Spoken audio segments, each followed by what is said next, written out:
So my question is, how did a small regional conflict in the Balkan states blow up into the biggest, most devastating war the world had ever seen? Well, that war was World War I, and this video is all about it. So if you're ready to get them brain cows milked total war style, then let's get to it. So let's begin with the causes of World War I. And there are 4 long-term causes you need to know and 1 short-term cause. And by the way, if you want all of Unit 8 in a single review video along with note guides and practice questions, then check out my AP Euro review pack and all your dreams will come true. Link in description. Anyway, the first long-term cause you need to know is the rise of militarism. Now, militarism by definition is the idea that states desire to increase their military capacity in order to defend and pursue their national interests. Now, there are, of course, other ways to defend and pursue your national interests, like, diplomacy, which means coming to an agreement through negotiation using your mouth hole. But because of the terrific explosion in states' capacity to make weapons thanks to the Industrial Revolution, solving problems through diplomacy seemed less and less attractive. In fact, during the Second Industrial Revolution, the major powers of Europe nearly doubled their spending on their military. And in the same way you'd want to drive a new car if you spent a bunch of money on it, if you spend a bunch of money on your military, you kind of want to go blow things up. Okay, now the second long-term cause of the war was the growth of antagonistic alliances. Remember how we talked in Unit 7 about Otto von Bismarck of Germany and how his leadership led to an increasing antagonism between Germany on one side and Britain and France on the other? Well, those antagonistic alliances are going to bloom fully in the years leading up to World War I. Bismarck led the creation of the Triple Alliance between Germany, Austria, Hungary, and Italy, and in response, Britain, Russia, and France created the Triple Entente. And each set of nations stood apart from each other with their giant militaries built up and said, "Bruh, come at me. Oh, I wish you would." Okay, and the third long-term cause was imperialism. Remember in the last unit we talked about the scramble for Africa and all the imperial competition in Asia at the hands of European powers. This competition led to increasing strain among European powers. For example, we talked about the Moroccan crisis in Africa, which nearly led to war between Germany and Britain and France because each side wanted power over that territory. And then the fourth long-term cause for World War I was nationalism. The solidifying of nationalism as a binding force for the modern nation-state led to tensions also. In that day, most military leaders of European states believed that war was an acceptable means of vindicating their national honor and keeping their interests safe. For example, as a result of the Franco-Prussian War from the last period, Germany secured 2 French territories, Alsace and Lorraine, and French leaders had no qualms about potentially using military aggression to restore to France what rightly belonged to them, like it was a matter of national honor. And so, gripped by nationalist visions, each of these great powers of Europe saw their own people and their own culture and their own nation as superior to others,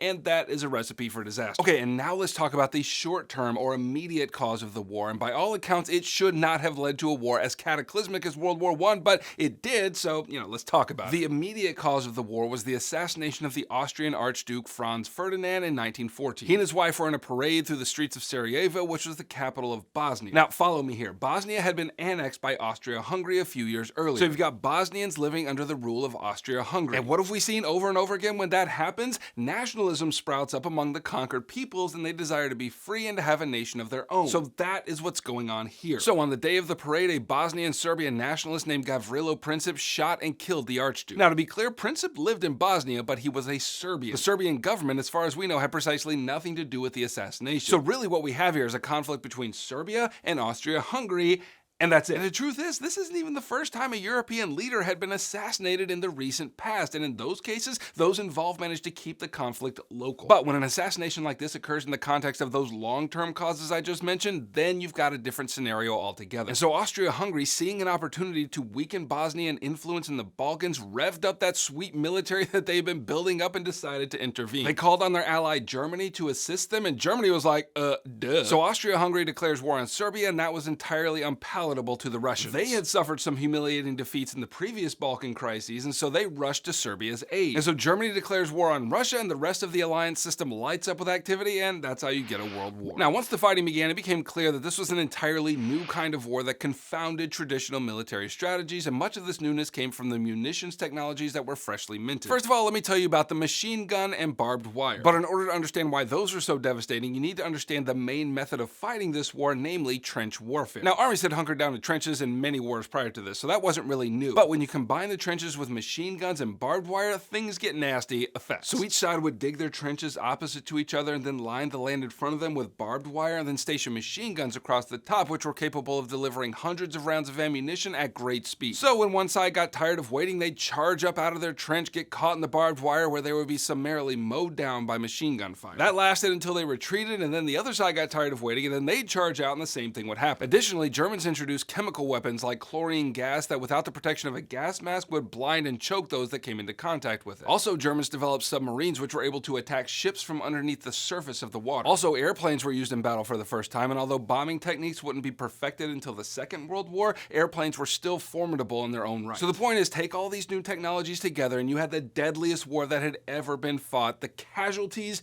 were staggering. Okay, now World War I was what's called a total war, which means that all of a state's resources, both at home and on the battlefield, were used to fight. So that means that textile factories were converted into munitions factories, and people had to ration food in order to make sure the troops were fed, and on and on and on. And since the people at home were sacrificing for what seemed to be an unwinnable war with devastating casualties, discontent began growing, and that led to protest and insurrection at home. One insurrection was the Russian Revolution, but that's going to get its own video, so let's focus here on the Easter Rebellion in Ireland. The Irish had long sought to be free of British rule, and the manifestation of that was the Home Rule movement. And just prior to the outbreak of the war, the British Parliament had passed a Home Rule bill that would have granted Ireland their independence, but they put that on hold while the war was being waged. Even so, Irish soldiers enlisted by the tens of thousands to fight with the British during the war. However, the heavy casualties of the Irish and the growing frustration at home convinced them that the British had no intention of actually following through with the Home Rule bill. As a result, on Easter Sunday 1916, Irish rebels took to fighting the British in the streets of Dublin. Now, it wasn't long before the British were able to subdue them, but it demonstrates how the stalemates and the casualties abroad were causing tensions at home. Now, there were essentially two reasons why this was called a world war. First, because of the massive efforts of imperial expansion in the last period we studied, imperial powers called up colonial soldiers to fight for them. For example, Indian troops fought for the British and North African troops fought for the French. But the second reason this was a world war is because the theaters of war spilled beyond the borders of Europe. The first example is the Armenian genocide, in which the Ottoman officials encouraged the slaughter of Armenian Christian minorities living within their borders. And second, all the way across the globe, Japan got in the action by declaring war on Germany, then systematically seizing German colonial possessions in China and the South Pacific. Okay, now in 1917, the United States entered the war because of the unrelenting aggression of German submarines and a few other factors. And though the United States troops initially saw little action, their entry on the side of the Triple Entente was a significant factor in turning the tide of the war in their favor. And ultimately, it was the Triple Entente that won the war, and all that was settled in 1918 in the Treaty of Versailles. And the end of this war significantly altered the global balance of power. First of all, the United States emerged far more wealthy and far more powerful than it had been before the war, and so they became a true global power. Second, old European empires were disbanded after the war, which is to say the Austro-Hungarian Empire and the Ottoman Empire were dissolved. Germany was severely punished in the Treaty of Versailles and thus lost its vaunted position as a major European power. And then under the Mandate system, the victorious powers took control of Germany's colonial possessions. And all of this unbalancing and the punishment of Germany is going to lead us squarely into World War II, but we're going to save that for another video. Okay, click here to keep reviewing for Unit 8 of AP Euro. And click here to grab my AP Euro review pack, which has everything you need to get an A in your class and a 5 on your exam in May. I'll catch you on the flip-flop. Heimler out.